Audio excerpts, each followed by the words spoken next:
ابو علی شاہ قلندر کی بارگاہ میں یہ آستانِ مبارک پانی پت شریف موجود ہے ہریانہ اندر والے ان کے دوست ہیں حضرت مبارک علی شاہ رحمۃ اللہ علیہ. آئیے اندر کے چلتے ہیں.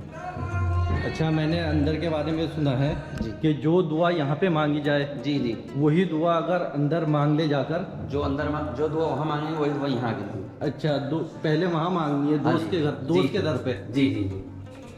یہ دراصل یہ آستانِ مبارک حضرت مبارک علی شاہ رحمۃ اللہ علیہ کا ہے. جی حضرت ابو علی شاہ قلندر رحمۃ اللہ تعالیٰ علیہ حیات زندگی میں یہ جگہ اپنے لیے تعمیر کروائی تھی جی کہ میرا پردہ کرنے کے بعد میری مزار شریف یہاں بنائی جائے گی. جی لیکن اس میں کچھ ایسے مسئلات ہو گئے کہ اس وقت دوران میں جب حضرت مبارک علی شاہ رحمۃ اللہ علیہ کو جب گود لیا تو آپ کو 16 سال پہلے آپ کی وفات ہو گئی. اچھا، ابو علی شاہ قلندر سے. وہ علی شاہ قلندر سے 16 سال پہلے آپ کی وفات ہو گئی. تو آپ نے فرمایا میرے دوستوں کو میرے سراہنے رکھو، آنے والا بندہ پہلے اندر حاضری دے پھر میرے پاس آئے.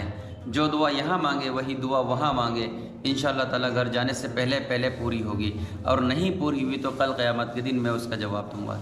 اچھا، تو یہاں پہ جو آنے کا جو جیسے کلیہ شریف جاتے ہیں ہم جی. تو بولتے ہیں کہ پہلے امام صاحب کے یہاں حاضری لگا دو. جی جی حضرت نظام الدین اولیاء جاتے ہیں تو امیر تو خسرو پہلے ہے. امیر خسرو. جی جی تو ایسے ہی جو پانی پت آتا ہے جی تو وہ پہلے آپ کے دوست، آپ کا نام حضرت مبارک علی خان. حضرت مبارک علی خان، کہ آپ کے دربار میں آ کے حاضری لگائے، جو دعا مانگے وہی دعا اس کو وہاں ریپیٹ کرنی ہے جا جی کر. جی جی سیم اور انشاءاللہ گھر پہنچنے سے پہلے وہ دعا پوری ہوگی، قبول ہو جائے. قبول ہوگی. نہیں ہوئی تو کل قیامت کے دن وہ اس کا جواب دیں گے. ابو علی شاہ قلندر یہ ان کا جواب. قول ہے قلندر صاحب کا. جی تو آپ جو ہیں بادشاہ غیاث الدین بلبل جو تھے، جی وقت کا بادشاہ تھا، ان کی کوئی اولاد نہیں تھی.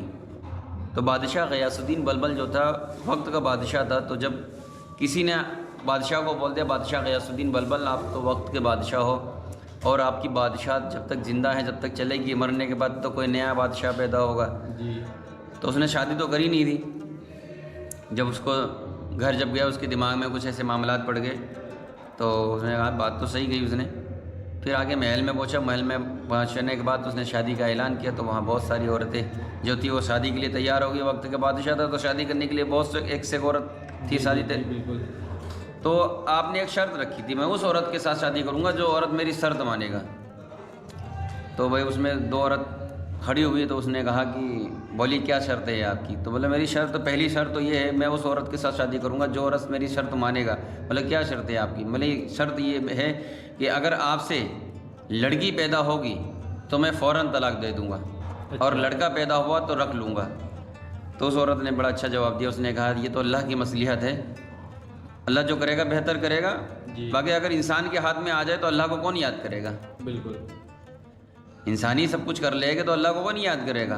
بھائی تو اللہ کی مصلحت ہے، لڑکا دینا لڑکی دینا تو اللہ کے ہاتھ میں ہے. جب شادی ہوئی تو کچھ دن بعد بادشاہ غیاث الدین بلبل کی وہ لڑکی پیدا ہوئی. تو جب لڑکی پیدا ہوئی وہ اپنی زبان کا پکا تھا. اس نے جیسے ہی پتہ چلا بادشاہ کو میری لڑکی پیدا ہوئی اس نے فوراً ہی اس کو طلاق دے دیا. جب طلاق دیا تو اس کی جو بیوی تھی وہ دھوبن تھی. تو کچھ دن بعد اسی کی لڑکی جوان ہوئی اور وہ محل میں آیا کرتی تھی. بادشاہ کو نہیں پتہ تھا کہ یہ میری بیٹی ہے. اچھا جی. اور اس کی لڑکی کو بھی نہیں پتہ تھا کہ یہ میرا باپ ہے.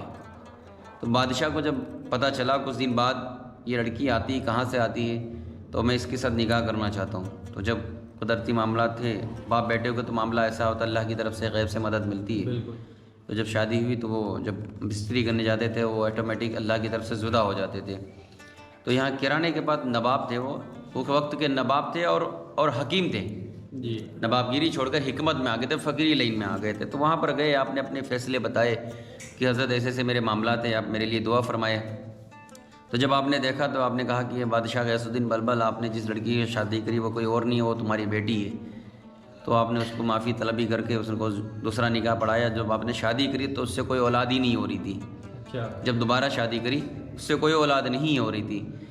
تو آپ نے پھر ان کے پاس حکیم کے پاس پہنچے تو آپ نے فرمایا حضرت آپ میرے لیے دعا فرمائیں کہ میری شادی ہوئی ابھی تک کوئی اولاد نہیں ہے. تو آپ نے فرمایا پانی پت میں سرزمی پر اتنے بڑے ولی بیٹھے ہوئے حضرت ابو علی شاہ قلندر، آپ ان کی سرزمی پر ان کے پاس جائیے اور کے دعا کریے اللہ سے اور یہ کہنا کہ حضرت شریف الدین آپ اللہ کی بارگاہ میں دعا فرما دیجئے کہ میری 2 اولاد پیدا ہوں، ایک اولاد آپ کو دے دوں، دوسری میں لے کر جاؤں۔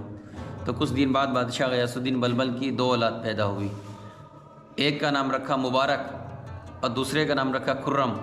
خرم جو تھے وہ آپ رکھ لیے، مبارک آپ کو گود میں ڈال دیا۔ جہاں ہم کھڑے ہیں اس ٹائم یہ انہی کے بیٹے کی، انہی کے بیٹے ہیں نواب مکر ان کی۔ تو جب آپ نے دعا کری نواب جہانگیر نے، پھر آپ کی منت پوری ہوئی، تو آپ کے 2 بیٹے پیدا ہوئے، تو ایک بیٹے حضرت بو علی شاہ قلندر کی بارگاہ میں ڈال دیا اور ایک اپنا لے گئے۔ تو آپ سے 16 سال پہلے آپ کی وفات ہو گئی۔ تو آپ نے فرمایا میرے دوست کو میرے سراہنے رکھو، آنے والا بندہ پہلے اندر حاضر دے پھر میرے پاس آئے، جو دعا یہاں مانگے وہی دعا وہاں مانگے، انشاءاللہ تعالیٰ گھر جانے سے پہلے پوری ہوگی۔ کل اگر نہیں پوری ہوئی تو کل قیامت کے دن میں اس کا جواب دوں گا۔ یہ تالے جو لگے ہوئے یہاں پہ منت مراد کے لیے لگاتے ہیں لوگ،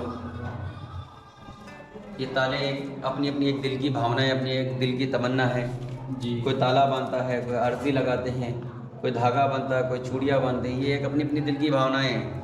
بہت سے تالے بتاتے ہیں کہ یہ آٹومیٹک یہ تالے کھل جاتے ہیں، جب کسی کی منت پوری ہوتی ہے، مراد پوری ہوتی ہے تو کھل جاتا ہے، آٹومیٹک کھل جاتا ہے۔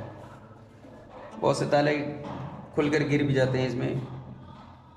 اچھا، یہ جو مزار شریف ہے یہ اتنا خوبصورت بنا ہوا ہے کہ میں نے یا تو شاہ رکن الدین رحمۃ اللہ تعالیٰ کا مزار شریف جو اورنگزیب نے بنوایا ہوا ہے سکروڈا میں جی وہ دیکھا ہے کہ بہت خوبصورت ہے، یا پھر دوسرا یہ مزار شریف ہے کہ جس آنکھ تھک نہیں رہی دیکھتے ہوئے یہاں کی نقاشی، سنگ مرمر کے اوپر جو خوبصورتی سے کام ہوا ہے، تو یہ کس زمانے کی بنی ہوئی ہے، کس نے یہ بنوائی؟ سنگ مرمر کا جو کام ہوا ہے وہ ابھی 2011 میں ہمارے جو یہاں کے جو چیف خادم تھے مرحوم الحاج صوفی سید اعجاز احمد ہاشمی صاحب جی، انہوں نے یہ کام کرایا تھا درگاہ شریف کے اندر۔ اچھا ابھی 10 سال ہوئے ہیں۔